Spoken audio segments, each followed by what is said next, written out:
So what exactly is energy protection?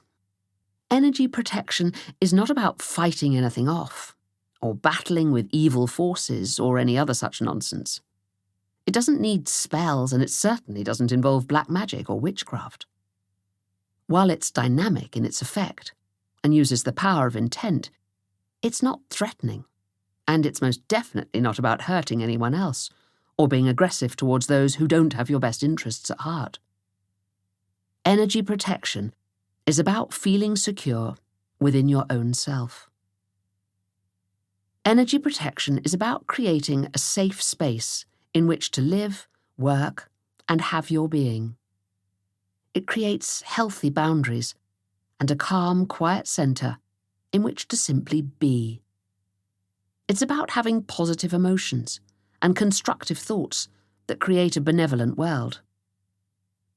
It isn't really about doing, it's all about creating through allowing. Energy protection creates a tranquil space in which others cannot disturb your equilibrium, either deliberately or by what they think or feel spilling out into the atmosphere around them, an atmosphere to which you are inevitably sensitive to some degree. Body language, stance, and facial expression and other subtle clues can alert you to how someone is feeling. But a part of your energy field, your intuition, will have already picked this up and given you signals in your own body.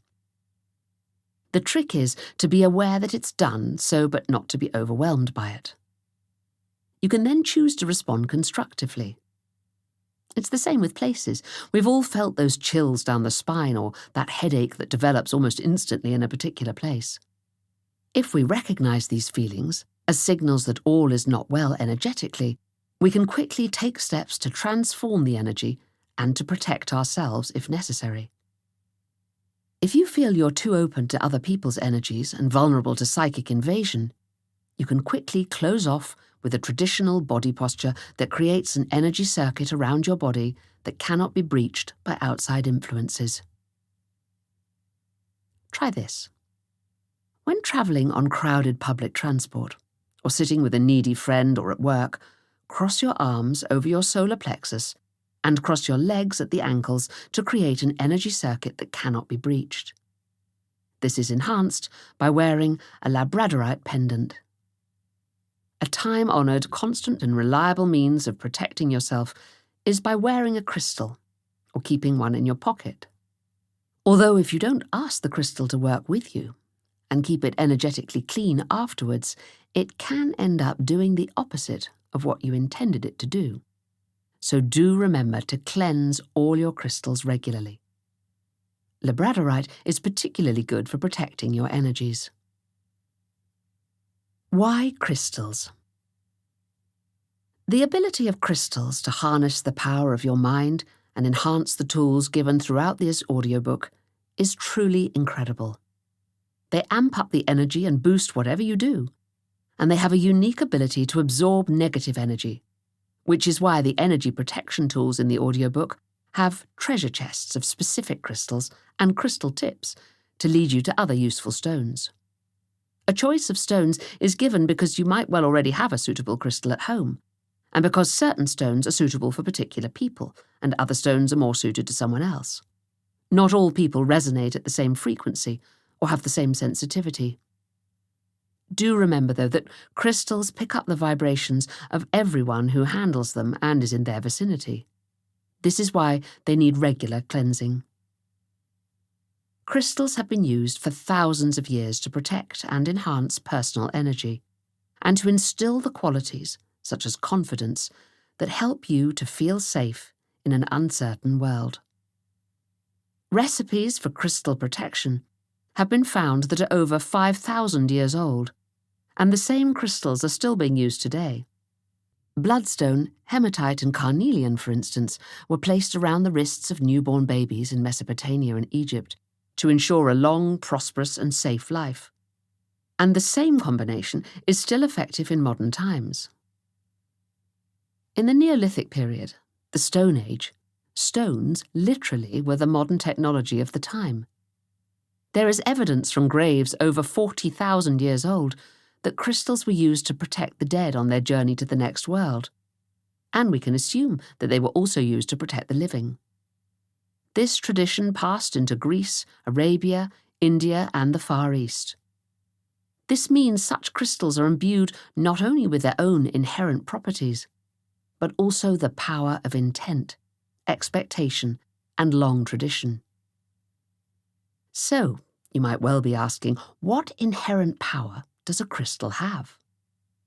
The honest answer to this is no one fully knows. Yet.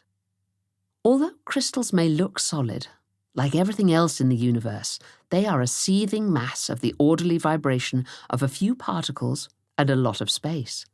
And, as the ancients would have argued, that space is filled with consciousness. The ancients believed that crystals, as with everything else on and in the earth, were alive and therefore had sentient awareness. They were said to live on a different timescale from humans, taking a breath every 100 years or so. Many indigenous peoples believed they were the brain cells of Mother Earth. Quantum physics, which comes closest to understanding the interaction of matter and consciousness, may eventually supply the full answer to how crystals work. But in the meantime, we can definitely talk about their ability to focus energy, which is why they're used for lasers and computer chips, and the effect of vibration and colour. Colour is essentially a vibration of light, and the human body is innately responsive to it. We also know that many crystals are piezoelectric. That is, they generate minute electrical currents that interact with the currents in the human body or the environment. Some contain traces of therapeutic minerals that pass through the skin barrier to bring about physiological changes. Kunzite, for instance, contains lithium, which is used by doctors to medicate depression and bipolar disorders. Crystal enthusiasts simply hold kunzite or place it on their heart and feel uplifted. Other crystals, particularly black crystals such as tourmaline or smoky quartz, have an internal lattice that traps energy within it. This means they soak up negative energy. But crystals also make the perfect receptacle for, and reminder of, your positive intention. Further on in this audiobook, you'll find the basic information you'll need about choosing and caring for your crystals, together with tips on the crystals that are suitable for specific exercises and tasks.